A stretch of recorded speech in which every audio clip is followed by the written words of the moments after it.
আজকের রাজনীতিতে আমাদের সঙ্গে রয়েছেন যথারীতি চারজন অতিথি। পরিচয় করিয়ে দিতে চাই শুরুতেই তাদের সঙ্গে।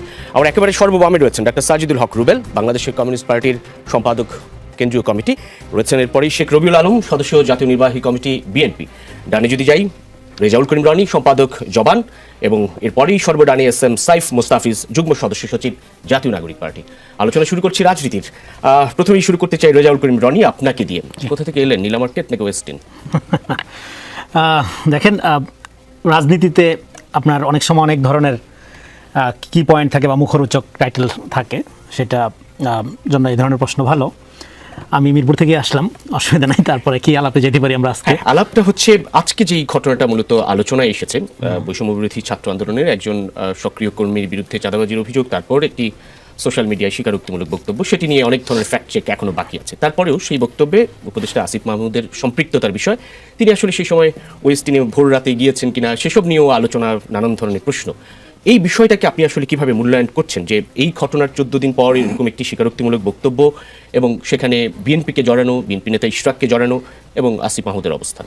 জি, ধন্যবাদ। এখানে আলোচনাটা দুই দিক থেকে, একটা হলো কতগুলো ফ্যাকচুয়াল ব্যাপার আর কতগুলো অ্যাকচুয়াল ব্যাপার, মানে পলিটিক্যাল ব্যাপার। তো আমরা প্রথমত পলিটিক্যাল ব্যাপার নিয়ে আলাপ করি। পলিটিক্যাল ব্যাপার হলো যে পুরো ব্যাপারটা ইশরাক হোসেনের সাথে এই গভর্নমেন্ট শুরু থেকে যে ধরনের আচরণ করছে, এগুলো দরকার ছিল না। এবং এই আচরণ করার মধ্য দিয়ে গভর্নমেন্ট আসলে কী প্রমাণ করতে চাইছে আমি জানি না। কারণ হলো আপনার ধরেন চরিত্র হননের যে রাজনীতিটা, ইভেন এই ক্ষেত্রে সাংবাদিকতাকে ব্যবহার করা, সেইটা একটা আওয়ামী ঐতিহ্য। এখন অভ্যুত্থানের পরে একটা সরকার, সেটা যেরকমই যোগ্য অযোগ্য যাই হোক, সেটা পরের হিসাব। অভ্যুত্থানের পরে একটা সরকার, সে যদি আপনার চর্চার দিক থেকে, সংস্কৃতির দিক থেকে আওয়ামী লিগেসি আপনার বহন করে, সেক্ষেত্রে তারা যে নতুন রাজনীতির কথা বলে, নতুন রাজনীতি উত্তরণের কথা বলে, সেক্ষেত্রে জনগণের কিন্তু আস্থার জায়গাটা থাকে না। ফলে পলিটিক্যালি মানে আপনার ইশরাক হোসেনের সাথে যে আচরণটা শুরু থেকে করা হয়েছে, সেইটা আপনার অভ্যুত্থানের পরের সরকার এই আচরণ করতে পারে না সিম্পলি। আবার ইশরাক হোসেনের তরফ থেকে কিন্তু প্রথম আমি এটা নিয়ে সরাসরি ইশরাক হোসেনের সাথে কথা বলছি যে আপনার সমস্যা কী হয়েছে। দেখেন, মেয়র টেওর কোনো সমস্যা না। তাহলে এরকম করতেছেন কেন?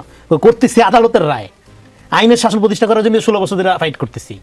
মেয়র দিয়ে আমি কি করবো? আমি তো ভোটেই মেয়র হইতে চাই, ভোটাধিকারের জন্য তো সংগ্রাম করতেছি। কিন্তু পুরো ব্যাপারটাকে একটা মেয়র হওয়ার একটা লোভের কারণে ইশরাক হোসেন দৌড়াচ্ছে। এটা ইশরাক হোসেন পার্সোনালি হয়তো দৌড়াচ্ছে না। তারপর ওইখানে নেতাকর্মীরা কিছু আচরণ করছে ইশরাক হোসেনের সমর্থনে যারা। এখন কথা হলো সেখানে হয়তো ইশরাক হোসেনের প্রপার কন্ট্রোল ছিল না, সেগুলো নিয়ে সোশ্যাল মিডিয়াতে অনেক আলোচনা হয়েছে। কিন্তু ওভারঅল এই পুরো প্রক্রিয়া ঠিক 5 তারিখের পরের যে রাজনৈতিক সংস্কৃতি, যেখানে কোনো প্রতিহিংসা থাকবে না, যেখানে কোনো 100% বিরোধিতার জায়গা থাকবে না, যেটা আমরা আশা করছিলাম। এবং আমরা যেটা আরও বড় যেটা আশা করছিলাম, যে আপনার যে কোনো সমস্যা, যে কোনো মতবিরোধ বা পার্থক্য, বিরোধিতা হইলে আমরা আলাপ করব, মানে আপনার ডায়লগের কালচারে আমরা প্রবেশ করব, মানে মারামারি ফাটাফাটির জায়গার থেকে। সেই ডায়লগের কালচারটা দেখা যায়নি ইশরাক হোসেনের সাথে এই সরকারের তরফ থেকে। তারপরে হলো স্থানীয় সরকার প্রশাসনের তরফ থেকে একটা বৈঠক করা হয়েছে, এরকম খবর আপনি কিন্তু দেখাইতে পারবেন না, করা হয়নি। তার মানে আপনি ডায়লগের কালচারে ফেরার জন্য, আপনি যখন সরকার বিপদে পড়ে সবাইকে ডেকে নিয়ে আপনারা কথা বলেন, আলোচনা করেন। কিন্তু এই ঘটনাটাকে আমরা দেখলাম যে একদল লোকের চরিত্র নির্মাণ বা ভাবমূর্তি নির্মাণ এবং আরেক দল লোকের ভাবমূর্তি বিনাশের একটা উলঙ্গ খেলায় পরিণত করা হয়েছে। এটা গেল একটা পলিটিক্যাল দিক থেকে এই আলোচনাটা। এবার ফ্যাকচুয়ালি যদি দেখি, ইশরাক হোসেনের সাথে আমার অন্য একটা দরকার ছিল, যে দরকারের কারণে আমি তাকে প্রায় 2 সপ্তাহ ধরে খুঁজতেছি যোগাযোগ করার জন্য। আমি তাকে রিচ করতে পারছি না। পরে আমি শুনলাম সে চিকুনগুনিয়া আক্রান্ত, হাসপাতালে ভর্তি। এটা সর্বশেষ অবস্থা। আমি আমার পার্সোনালি আমার একটা দরকারে যোগাযোগ করার চেষ্টা করতেছি। এখন ইশরাক হোসেনের সমালোচনা করা যাবে না, সে কোনো ভুল করে না, আমি সেটা বলছি না, সেটা ডেফিনেটলি করে, সেটা আমরা করব। কিন্তু যেখানে চাঁদাবাজির ঘটনার ক্ষেত্রে আপনার দল মত নির্বিশেষে আপনার প্রতিবাদ করার কথা, সম্মিলিতভাবে এই চাঁদাবাজির সমস্যাটা একটা কাঠামোগত সমস্যা আমাদের, এটা বিএনপি, জামাত, এনসিপি এগুলো পার্টিকুলার সমস্যা না। সেই কাঠামোগত সমস্যার ব্যাপারে, এটা সমাধানের ব্যাপারে, যেখানে সবাই সম্মিলিতভাবে একটা পলিসি নির্ধারণ করে একযোগে কাজ করে দেশের মানুষকে এখান থেকে রেহাই দিবেন, মুক্তি দিবেন, এরকম একটা জায়গায় যাওয়ার কথা। সেখানে এই চাঁদাবাজিকে কেন্দ্র করে আপনার রাজনীতি করার চেষ্টা করা, রাজনৈতিক চরিত্র, আপনি যেটা বলেন রাজনৈতিক চরিত্র হওয়ার একটা সুযোগ নেওয়া এবং কৃত্রিম ফ্যাক্ট নির্মাণ করা। দেখেন, এই ধরনের ফ্যাক্ট নির্মাণের রাজনীতি আমরা আগে বহু দেখছি। একটা ঘটনা হইলে দেখেন, আপনি যখন একটা মিথ্যা বলবেন, সেই মিথ্যাটা ঢাকার জন্য আর 10টা মিথ্যা বলতে হয়, আমরা জানি।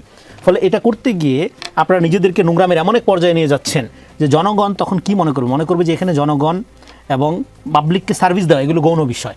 মুখ্য বিষয় হলো ক্ষমতা এবং তাদের পার্সোনাল প্রতিযোগিতা।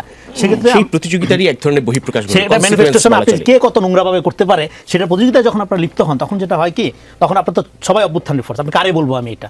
হ্যাঁ, সেক্ষেত্রে এসব করতে গিয়ে মূল ফ্যাক্ট যেটা হয়, জনগণ হিসাবে আমাদের যে অবস্থানটা হয়, তখন যেটা হয় কি, আমরা ক্রমে আস্থা হারাইতে থাকি।